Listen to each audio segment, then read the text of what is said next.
everybody, and welcome back to Beyond the Algorithm, the podcast. And today we've got somebody that I met, a little while ago, but she's an incredible human being and she works with BESA. Sam Marsh, welcome to the podcast. Tell us a little bit about yourself and BESA. Thank you so much for having me, Dawn. And hello, everyone. So BESA is the British Educational Suppliers Association.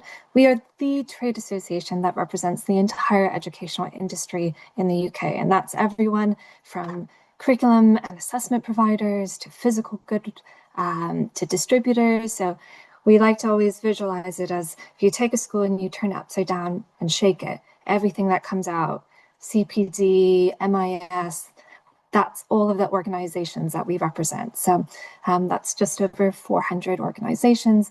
Myself, I am the head of events at BESA. So we hold events that are online, in person in the UK, so domestically, but also internationally. So we support organizations on their journey, whether that be through exporting or through domestic sales. And we bring together a really vibrant community of founders, of organizations that are looking to improve outcomes for students and learners. Amazing. And I like that bit. Improving learning outcomes is absolutely key. And I met you at Bet Asia, where you were over there with some UK companies, sort of doing a lot of work. And I've been very fortunate to do a webinar for you guys, which was incredible, about procurement and how that's changed in the age of AI. And now I am a ambassador. I am the EdTech Exchange ambassador for the northwest of England and the north of Wales. So do you want to tell us why, or start by telling us what is the EdTech Exchange, and why did BESA start it?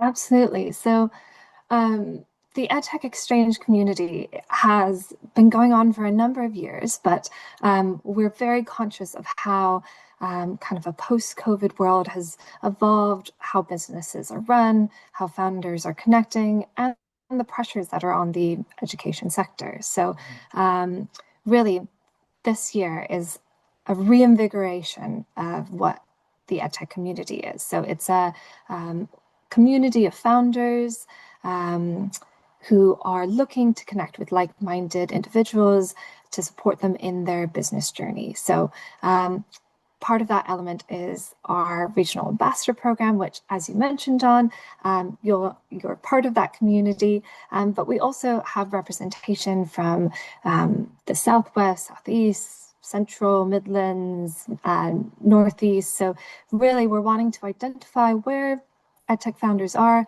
and how we can both support them, but also create a platform for sharing ideas, because people are now working remotely, spread across the country, and it can be quite isolating. So as a trade association, we're here to support the entire industry, whether organizations are in membership and well established or are just starting out on that journey. Yeah, absolutely. And I think that's very important because a lot of people are working under very different sort of circumstances than we used to, and it can be very isolating. Now, for anybody who's out there, what are the challenges right now that we're facing in regards to the market and sort of what's the inside track? Absolutely. So um, connecting this with what has happened within the EdTech Exchange community recently, we held our annual event during London EdTech Week. So there were a number of events that we hosted in collaboration with BET, the Key Group, and Ventured Solutions. And what we heard from that event, but also our most recent forum, which was an online gathering of founders from across the country, are that founders are really seeing kind of five key emerging trends, which I see at least. So I would say those are AI accountability, so over AI hype. So schools want evidence, they want impact, governance, safeguarding, and responsible use of these tools. So how are founders supporting and evidencing that within their products? Two, so trust and transparency matters the most. So how are founders creating credibility with schools, open and honest collaboration and relationship building. And that's really apparent from many of the conversations we're seeing across these events.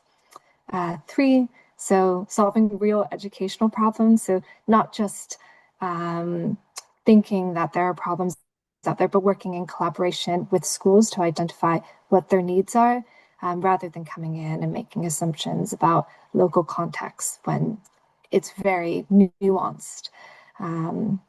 Four, so this is something that we're seeing more for kind of internal board-related governance for organizations. So founders are finding that there's trade-offs that are needed when it comes to investment, shaping their teams, product priorities. So we do see there's pressure for EdTech founders out there, and how can founders learn from each other, perhaps flag and they've encountered things in the past and help guide others within the community.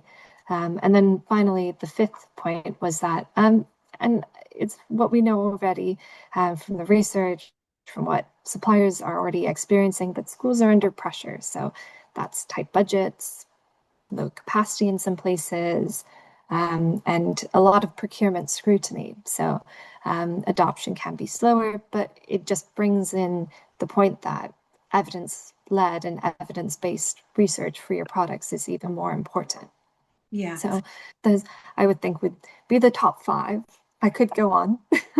No, absolutely. And they're absolutely golden nuggets of wisdom. And I think, the EdTech community very much are sort of facing, those five shifts in the market. But, it's positive though. And, those are the key themes that we're hearing sort of across the board. And you touched on something there, what the EdTech Exchange does is it promotes very much peer-to-peer learning. And, it's about how founders can benefit from sharing experiences with each other, and that's what BESA is about, right? It's about that sharing of knowledge.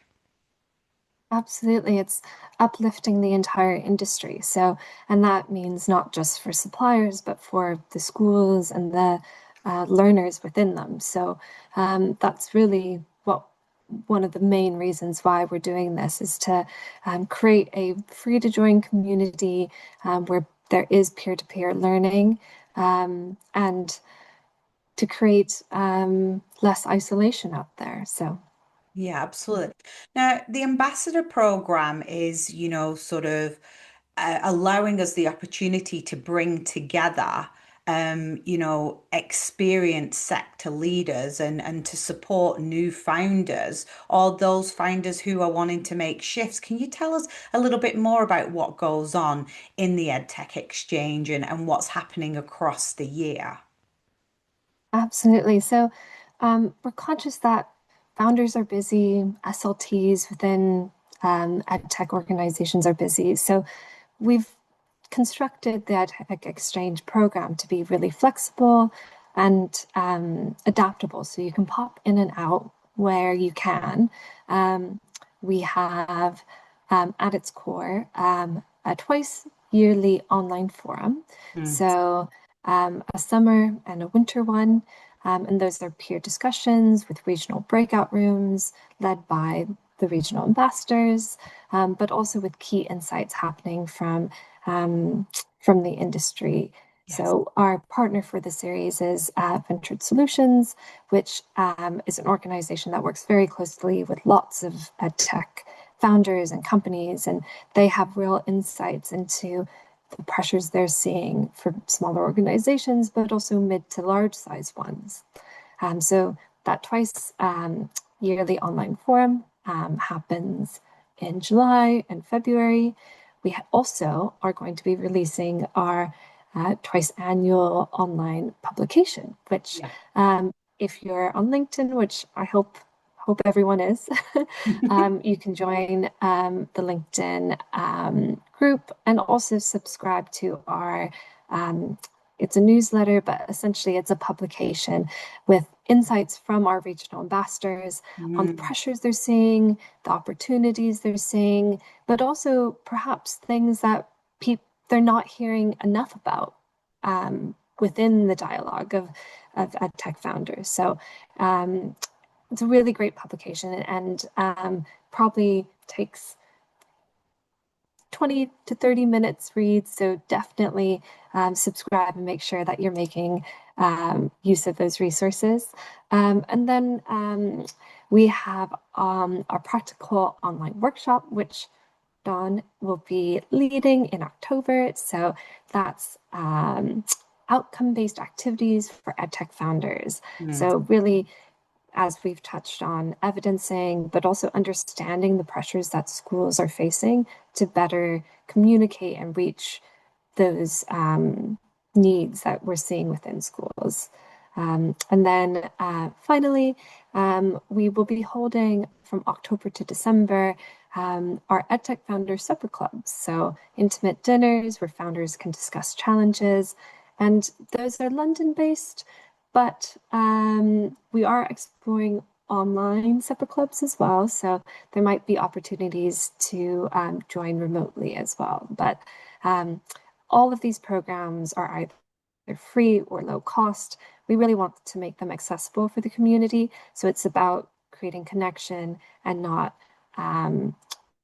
with a big price tag because we know you're under pressure already as founders. yes. So those are Amazing. the core pieces, in addition to, of course, the flagship in-person event during London EdTech Week, which was back in, gosh, June, was it, Dawn? Yeah, gosh, and it feels like a Yes. lifetime ago right now, doesn't it? Yeah, it does. And you So you have a huge presence at Bet as well, and I know that there was a lot of demonstrations, a lot of conversations being had. There's a lot of area in your stall. I mean, a stall is completely underselling it, and that was a real opportunity as well because people from the industry or from schools were coming across, having a seat, having a good chat, and learning. So that's great. And I think, as Sam has said, this is, free or incredibly low cost. So you've got nothing, to lose by getting involved. We're not expecting you to come and divulge trade secrets, obviously not. But there is the opportunity to support each other in a sector that's going through a lot of change, and we can really benefit from each other's wisdom. So what are the hopes for the future? Sort of what is BESA up to, and what can we watch out for? thank you, Dawn. Yeah, good questions there. So I mean, you've touched on Bet, you've touched on some of the big key events that we hold throughout the year, and um, we are looking to explore meetup opportunities around major events, but both as a trade organization and as a founder of this initiative, EdTech Exchange, BESA is really looking to just support and connect with educational suppliers out there, identify the challenges they're facing, figure out how we best can support.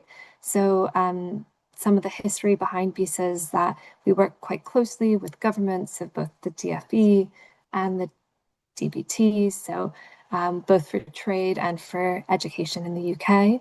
And we inform policy, we do a number of pieces of research throughout the year, and we hold landmark events throughout the year as well to ensure that suppliers are staying up to date with evolving changes, but also having the opportunity to connect and learn from each other. So So, Sam, thank you so much for being here on the podcast and telling us all about the incredible things that are happening at Visa.